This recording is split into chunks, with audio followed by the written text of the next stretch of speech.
Bonjour à tous, c'est David Costa. Aujourd'hui, je débute une série de vidéos inédites pour vous faire progresser en musculation grâce à mon expérience en coaching. Dans chaque vidéo, j'aborderai des détails techniques cruciaux qui vont vous permettre de progresser et surtout de ne pas vous blesser. Dans cette première vidéo, je vais vous présenter la bonne technique de développé couché avec un accent mis en particulier sur l'épaule.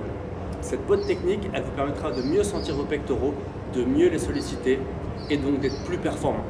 On voit très souvent en salle des personnes qui font le développé couché comme ça. Et ça, c'est à ne pas faire.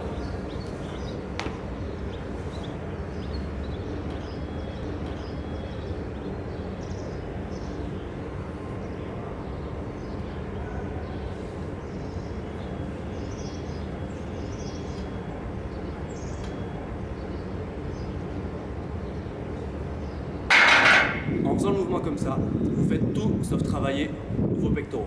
Mécaniquement, qu'est-ce qui se passe?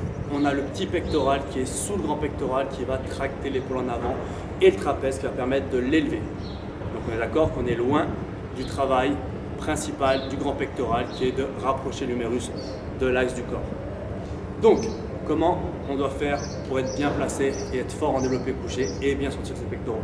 C'est simple, il faut faire le contraire de ce que je vous ai montré avant. Donc il faut rétracter les omoplates, les abaisser et bomber le torse. Tout à l'heure on était comme ça, là on est comme ça.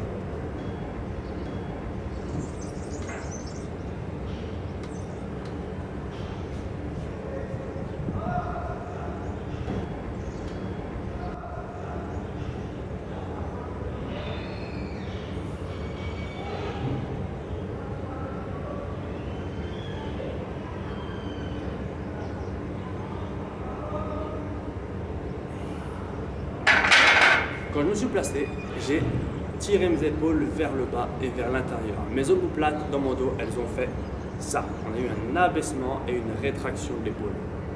Ça permet de gonfler la poitrine, de fixer les épaules et d'avoir un support stable pour produire sa force avec ses bras.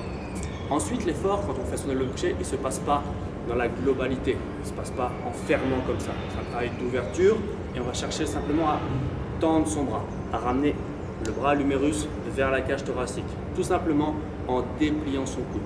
Petit détail que les plus avancés entre vous ont peut-être vu, la rotation externe du coude qui permet une meilleure stabilité dans le mouvement parce qu'elle renforce la fixation de l'omoplate et une meilleure trajectoire de barre. Ceux qui l'ont vu, mettez-le en commentaire dans la vidéo. Je vous invite à tester mes conseils. Commencez d'abord barre à vide pour prendre vos repères, puis ensuite montez en charge quand vous sentez que vous êtes à l'aise sur la modification de votre placement. Et tenez-moi au courant de vos perfs, de vos sensations, de vos résultats en commentaire de la vidéo. Pensez au petit pouce bleu et à bientôt.